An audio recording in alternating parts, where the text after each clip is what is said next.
malam tentunya ya Bu Naim di sana. Ya, selamat pagi Mas Arief dan Mbak Indi. Ya, ini kami baru selesai buka puasa, jadi sekarang kami jam 9 malam.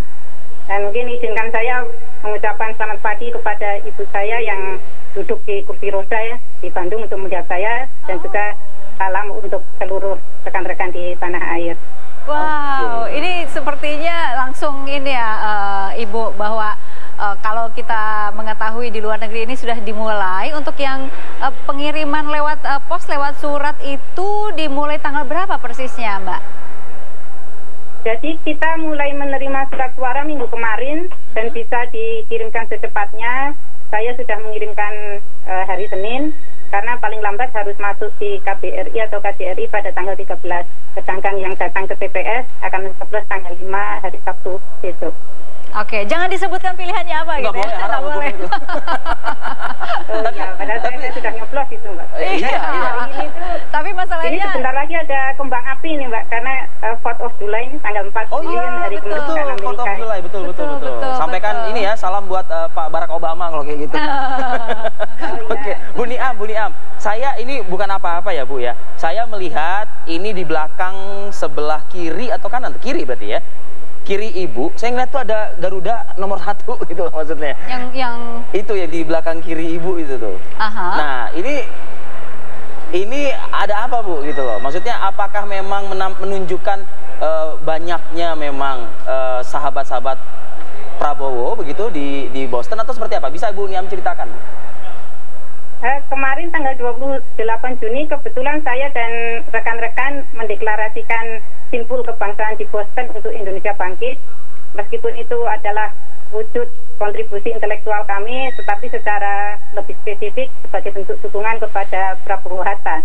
Dan kami beruntung karena Bang Hatta waktu itu menerima kami langsung lewat telekonferensi. Jadi kami melakukan deklarasi di depan rumah Presiden John Kennedy, kemudian Pak Hatta langsung menerima lewat Google Hangout.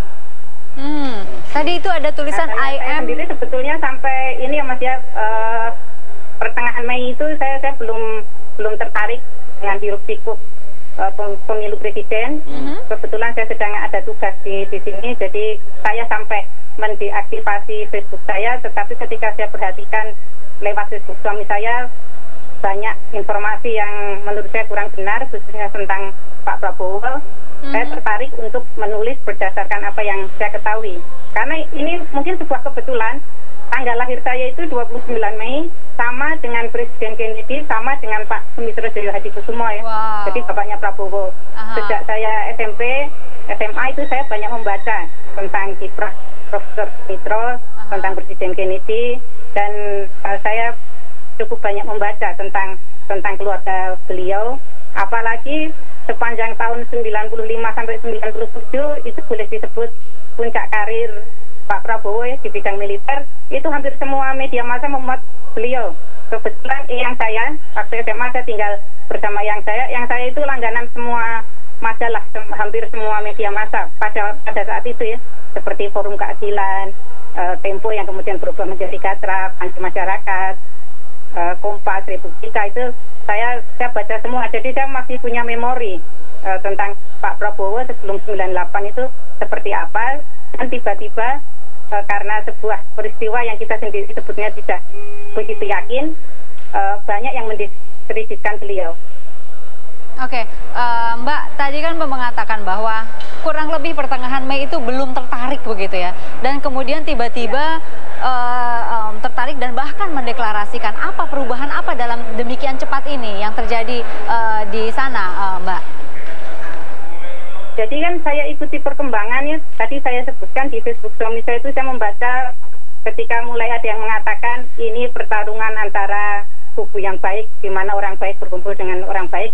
Itu kan seolah-olah lawannya seperti orang tidak baik ya. Padahal harusnya kita menganggapnya lebih simpel, seperti pemilihan ketua kelas atau mungkin pemilihan ketua alumni, di mana masing-masing mempunyai kelebihan dan kekurangan. Dan saya perhatikan karena berita yang baik tentang Pak Prabowo itu kurang. Setelah itu saya itu sehari mungkin posting hampir 5 ya di Facebook itu tulisan tentang Pak Prabowo.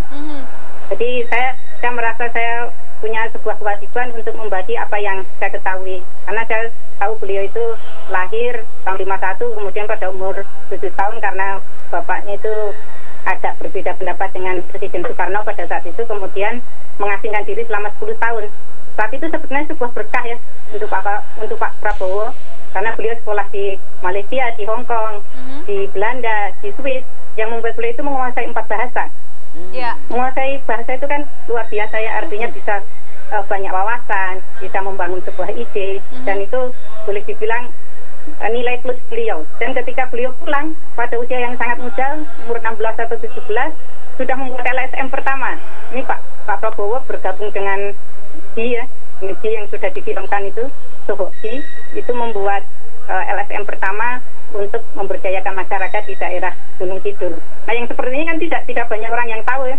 Orang tahunya itu 98 lagi kalau Prabowo itu. Padahal kalau kita tarik tadi ya, sejak kecil itu dia punya sebuah pendidikan yang bagus, karena dia sekolah di Barat, dia tahu bagaimana cara berpikir orang Barat, dia tahu bagaimana minoritas itu kadang-kadang dihina.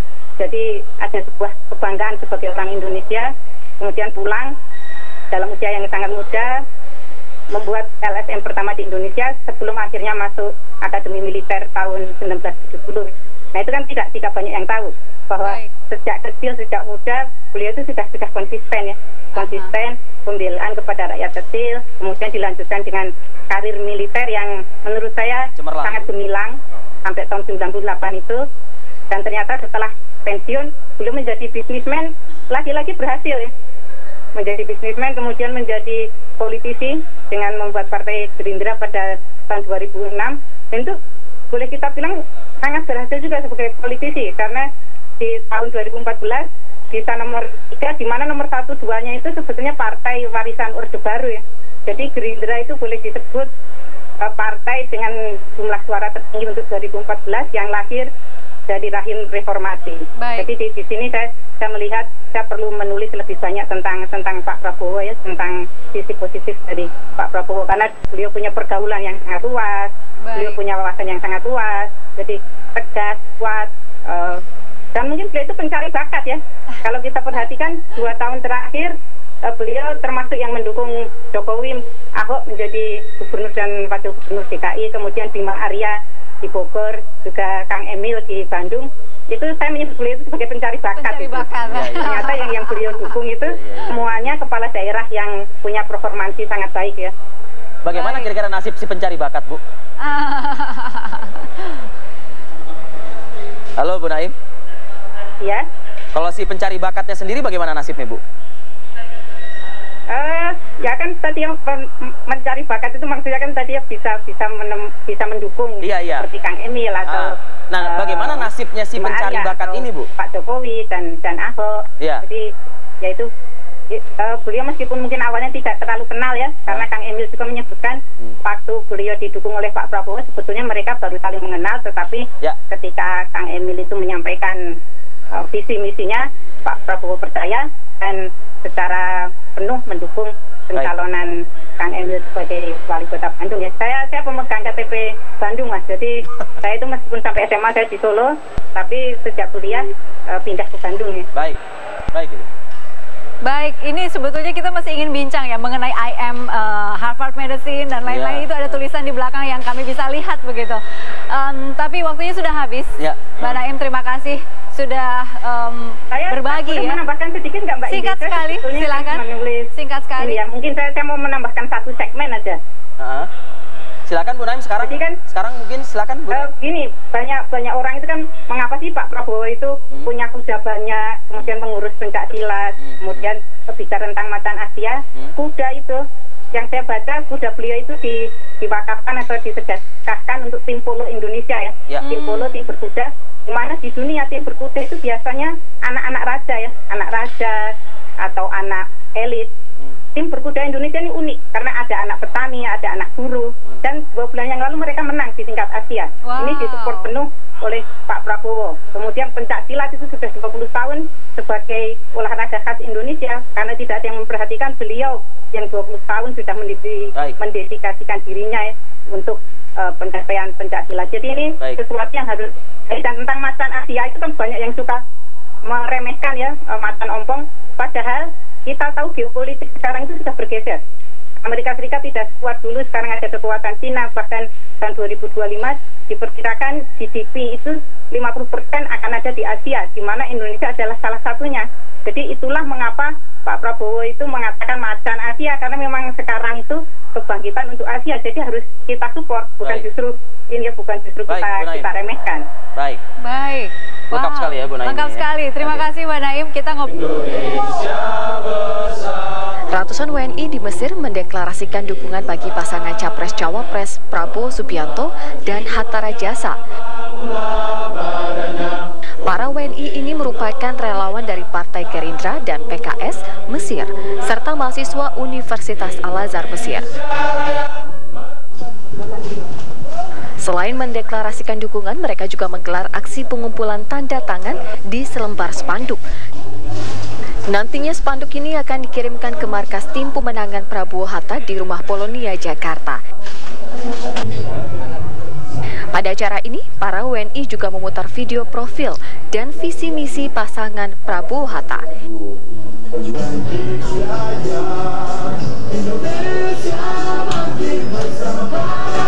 Deklarasi dan kita mengadakan relawan ini diadakan dari kita dan untuk kita sendiri untuk diadakan di Mesir ini. Untuk kedepannya tim ses Prabowo Hatta sendiri, apa yang kira-kira agenda selanjutnya setelah deklarasi ini? Mungkin setelah ini tadi kita sudah mengadakan deklarasi, dan salah satu deklarasinya di sini kita akan lebih penuh, bukan hanya sekedar mengadakan deklarasi, tetapi kita akan menjadi tim pemenangan. Nah, tim pemenangan ini kita berusaha untuk agar semua warga negara Indonesia yang ada di Mesir, entah itu dari semua kalangan, warga negara kah atau mahasiswa kah, dari segala universitas kah, kita berusaha agar ketika pemilihan Prabowo Hatta ini, ketika nanti diadakan, kita akan berusaha menjadi tim pemenangan untuk pencoblosan di hari pencoblosan nanti untuk Prabowo Hatta. Saya kira demikian. Menurut para WNI di Mesir, sosok Prabowo merupakan tokoh Indonesia yang sangat dikenal oleh kalangan ulama Timur Tengah. Ketokohan Prabowo di Timur Tengah bahkan sangat dikenal jauh sebelum Prabowo mengajukan diri menjadi capres. Dari Kairo, Mesir, Amran Hamdani.